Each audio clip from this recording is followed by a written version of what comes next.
We're going to move on to the next part of the session, and that will be a panel of speakers, and I'm very pleased to invite them here on the stage.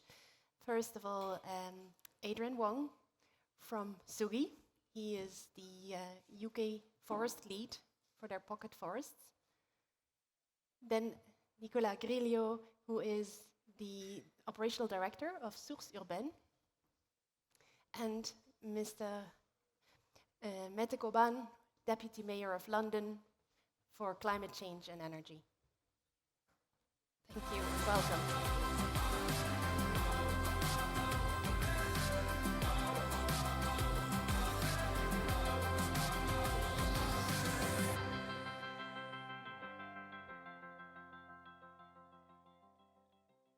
Yes, it would be really wonderful to hear your perspectives on how you see the value of soil in your day-to-day work in the cities. Yeah. There's microphones. Mm-hmm.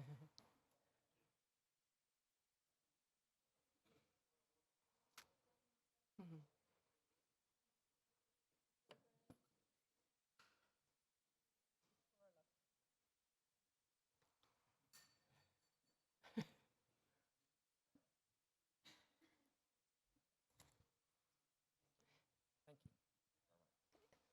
So Adrian, Sure. Floor is yours. Thanks, Chantal. Is that working? Can you guys hear? Yeah, great. Yeah. Thanks. Thanks, Chantal. So at Sugi, we transform biodiversity deserts into thriving pocket forests. And we do this by planting trees.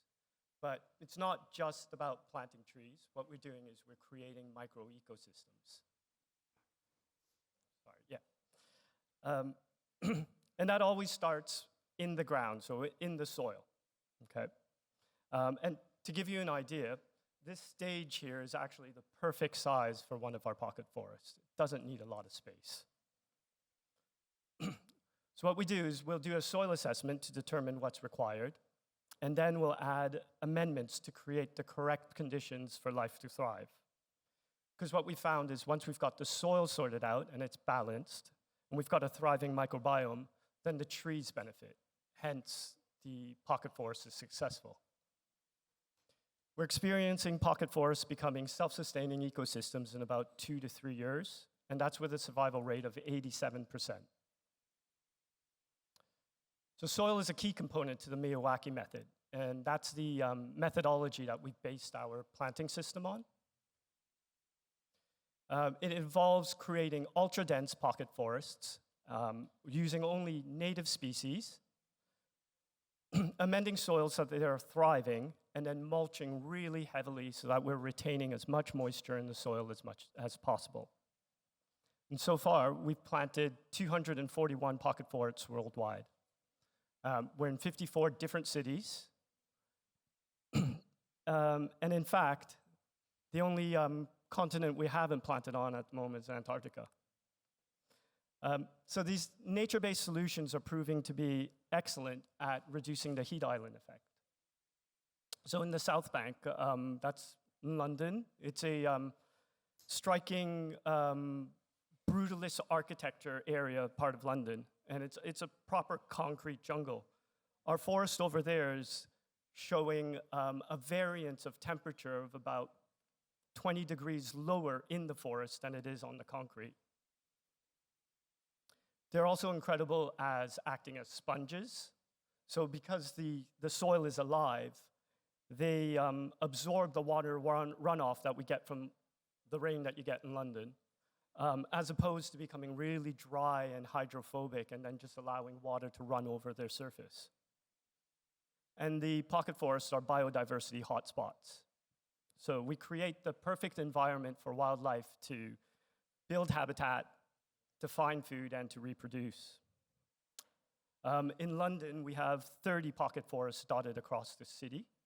So that's 100,000 trees that we've planted in the last 4 years. And we like to call it urban acupuncture. So we're depaving London to relieve the pressure on soils, to allow it to breathe, to live again, and create custom soil mixes to improve soil health. And we're injecting biodiversity into every quarter of London with these kind of corridors that permeate through the city. So these are ways in which Sugi is participating in restoration of urban habitats. Everything starts in the soil. Okay. Thanks a lot.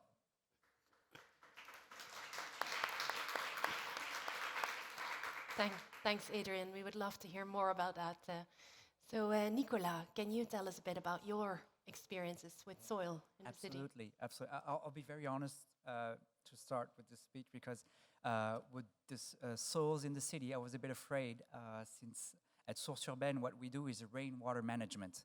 But thanks to Adrian's intervention and Marc-André's intervention, it was pretty well underlined that rainwater as a natural resource, but also as a vital resource, is something essential in the environment, in the development of the biodiversity.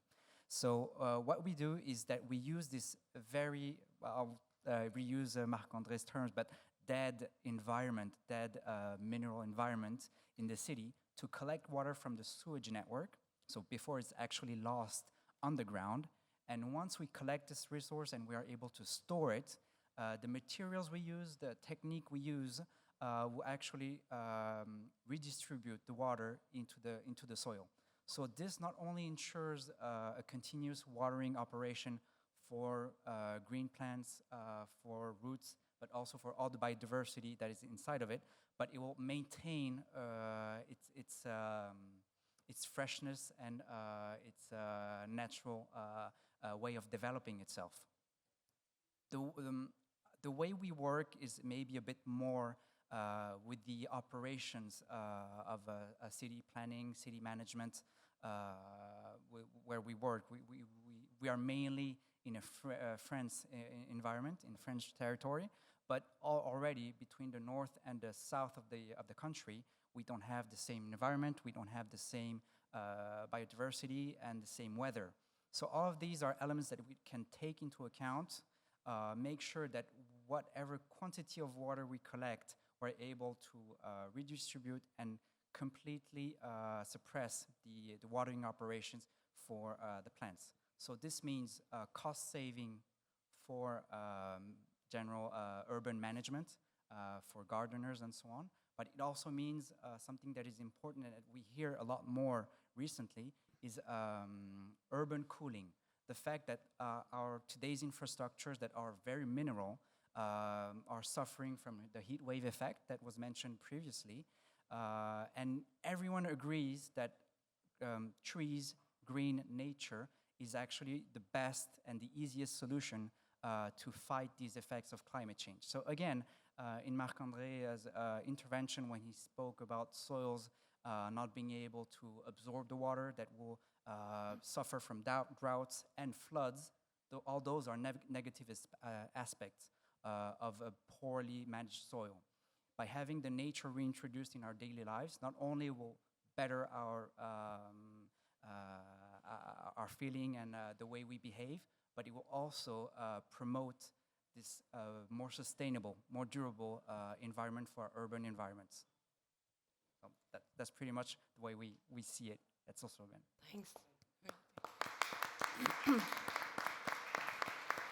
Thanks. Thanks a lot, Nicolas. So we go to London.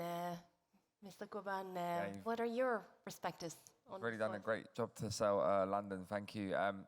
Morning, everyone. And it's a great honor and pleasure to be here in Change Now, representing London at this incredible conference. My name is Mete Coban. I'm the Deputy Mayor of London for Environment and Energy.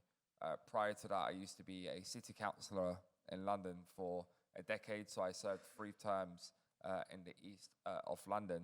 What I want to say, and really just to build on the points that have been made by previous speakers, is for us, the issue of creating more access to green space and actually helping nature flourish across the city in London is an issue of social justice for so many Londoners. I've always said this, I'll be totally frank and honest with you, I'm not a traditional environmentalist. I came to care about this issue because I come from a very deprived part, a poor part of London, where communities like mine who've done the least to cause the impact of the climate and air pollution crisis that we live in today are those who are disproportionately suffering from a lack of access to green space in their neighborhoods, or really bad air quality that means that they have stunted lungs forever. And that's a massive social and racial justice issue for lots of Londoners. So the mayor's always been very clear right from the start, since he was first elected in 2016, that the issue of tackling the climate crisis is an issue of delivering social justice for our residents. And we know when you talk about the impacts of rainwater, of flooding, all of these sort of important, vital topics that we talk about, again, it's disproportionately residents who've done the least to cause the crisis in the first place who are suffering more from it. So we've had an ambitious rollout program across London. London is a very green city, I should say. 51% of our spatial space is covered by green spaces across the city. It's quite phenomenal, actually. But we also know that we are grappling with the challenges of climate change, you know, extreme heat. We know we had flash floods in 2021. We also had the hottest temperatures on record. It was the most busiest time on record for the London Fire Brigade since the Second World War in 2021. And so we obviously have a duty to make sure that we're protecting some of our most vulnerable residents. And so there's a number of interventions that we have been making across our city to make sure that we're creating more access to green space, but also we're making sure that we're getting the right types of species of trees. So we've planted 570,000 trees across the city, and a real investment, particularly in our public realm, because we know that we need to make sure that we need to cool the temperatures of our streets and really increase tree canopy in London by 10% over the next 10 years. And that's one of the things that we're currently undertaking at the moment, which is developing the new local nature recovery strategy in London, which is a collaborative piece of work that works across the different municipalities across London, 32 different municipalities that we have. But also it's making sure that we're engaging with the right stakeholders too, and more importantly, Londoners, to really give them a sense of co-design, co-production, and a sense of ownership over the future of their city. So we've been heavily investing, as I say, in the infrastructure of trees, sustainable urban drainage systems across London. We know that we need to make London a much more spun city, but also this also helps our aspiration, the link between the green and blue spaces. We have an ambitious plan to clean London's rivers. In London, we've got 41 of our rivers are currently bad ecological status, and we want to clean our rivers, but we know that it's not just about the intervention that you make in terms of the waterway itself, it's also about the road runoff that you spoke about when it rains. So it's about how do you make sure that you have the green infrastructure alongside cleaning the waterways that can also help support that aspiration too. So we're looking at this holistically, but we're also we're very lucky in London because we've got leading specialists, you know, right from Kew Gardens, for example, an important science-based institution who's helping support us and really understanding, helping support the boroughs and the municipalities and understanding the types of trees, of species and the soil that we need to make sure that we're accelerating on our ambition to make sure that London is more green and resilient. Thank you. Thank you very much.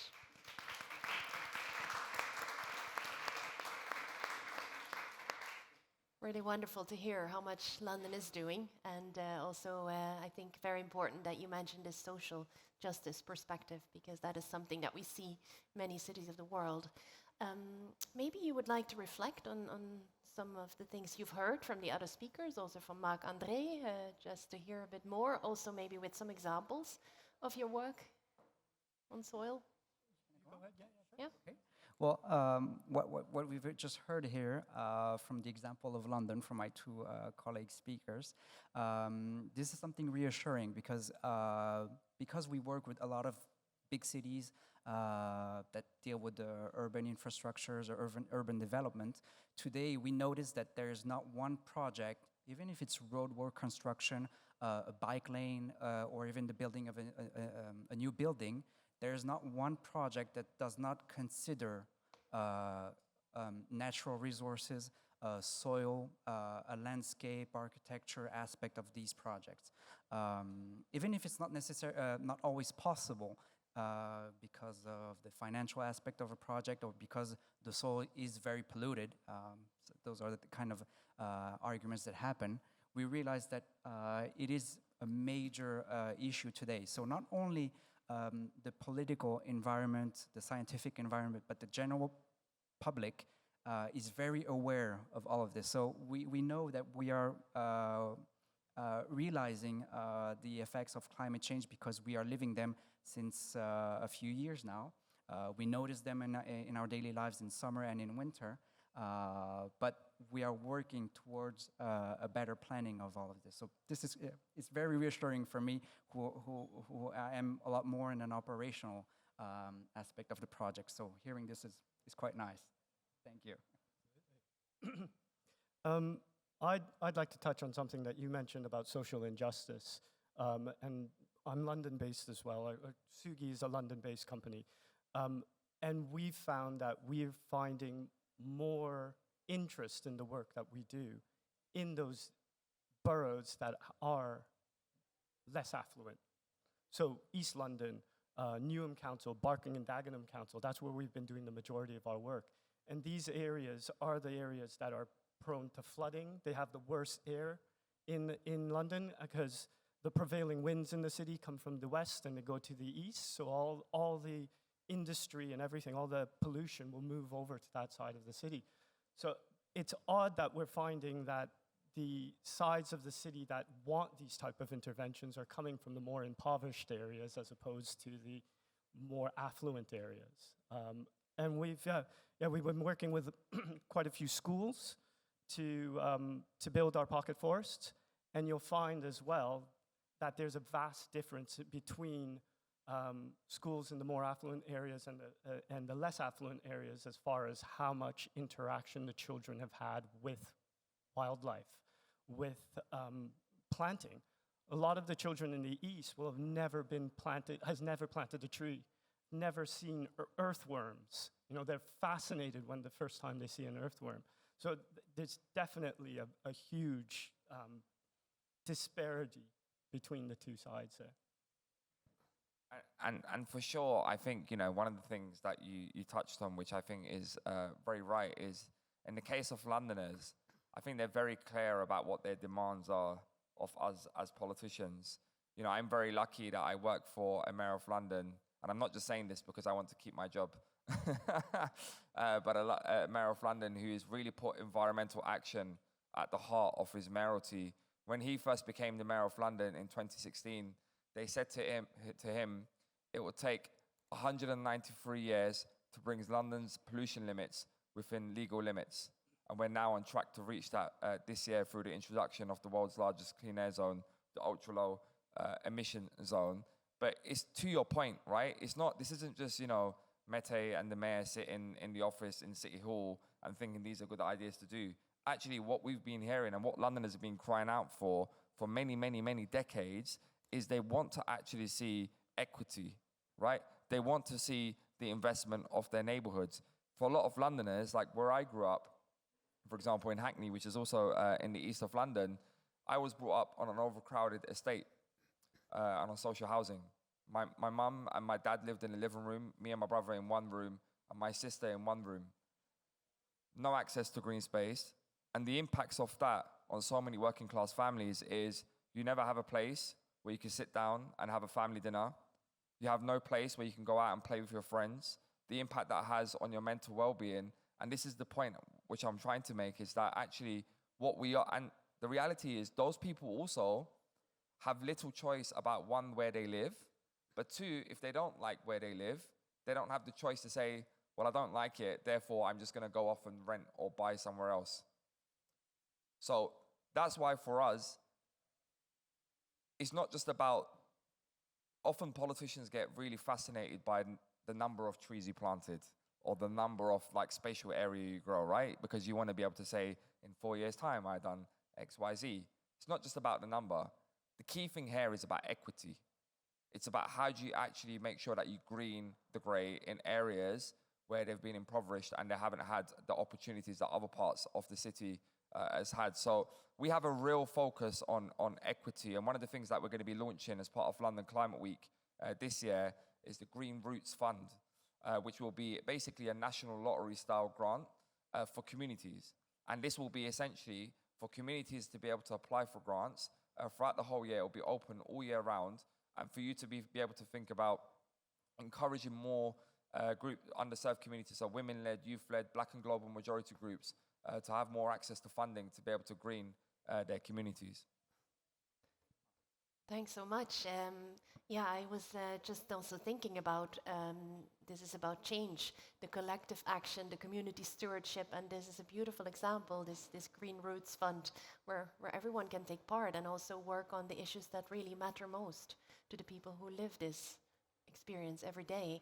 So maybe as a last round of reflections from you, what do you think can inspire change, especially from that perspective of collective action, the power of the community in a city?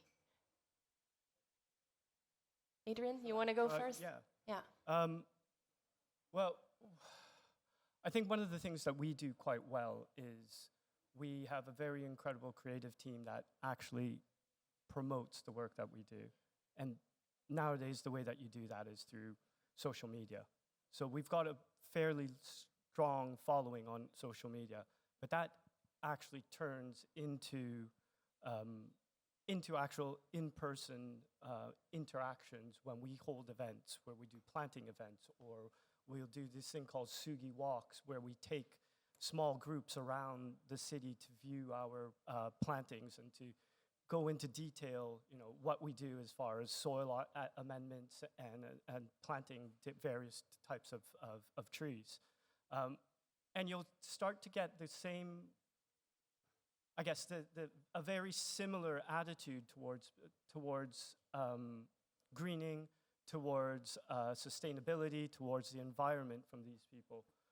And it's a great networking opportunity for everybody to actually come together, to exchange ideas, and to realize opportunities through each other. So it's a really grassroots way of doing it, but we're finding that we're making a lot of connections through other people. Yeah. Thanks.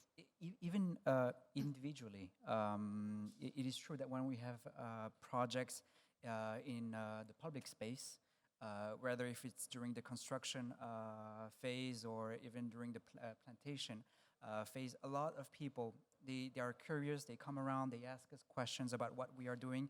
They see that we try to collect a natural resource that was seen with a very bad eye for so long. Every time you had a puddle or a flood, it was something very negative. Today, the fact that after a rain episode, we can see water is actually quite natural. So even if individually, people in their homes, when they do some gardening, when they want to bring out some plants in our daily lives, they think things a bit differently. It's not only aesthetic. Sometimes it's for urban agriculture purpose.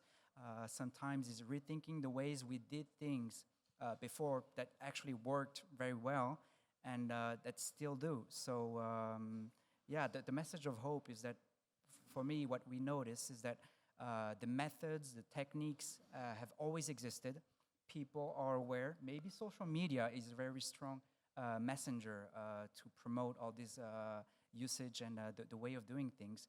But the overall result is that it has a very beneficial effect on our daily lives. So whether if it's at home, in our home with our families, or our daily lives where we work, where we have a walk around in the parks, or just generally speaking, the nature can cool down our environment when we are in the summer. Just speaking. Thanks. Yeah, I guess I'll make two very quick points. The first is, which we haven't spoke about, is, of course, we're talking about a lot within cities. I think the other key thing to say is the collaboration and the collective action that cities can take to go working together. And we're very lucky to have a very great partnership with Paris. We are the Mayor of London, Sadiq Khan, is the co-chair of the C40 Cities network, which is even more important now, where we see this whole wider conversation around multilateralism and obviously what's happening around the world. So I think there's something about power of collective action, actually, and how cities can work together to really drive forward this agenda. But ultimately, look, this is all about people, right? This conversation ultimately must never forget that we're talking about people. And for us in London, it's about putting power back into the hands of community. And this is a real opportunity for us to really think about London and cities not just being a place where you live to work, but actually as a place where you live to enjoy, creating thriving neighborhoods. And there's a massive opportunity for here about how we can work with communities to really shape the future of their neighborhoods, give them a sense of ownership of designing their neighborhoods. And it'll be a missed opportunity if we just go in and invest and do loads of great things, but then actually how you do policy, the policy you do is really important, but how you do the policy in so many ways is even more important. And so for us, it's really important that actually working together collectively, right from the start, working together with the community to actually design what we're trying to do in terms of the neighborhoods and the investment we're making in green spaces is really at the heart of our mission in London. Thank you so much. We've come to the end of this panel, but really wonderful, all that you've shared in this brief moment of time. Very inspiring. Thank you so much. Thank you.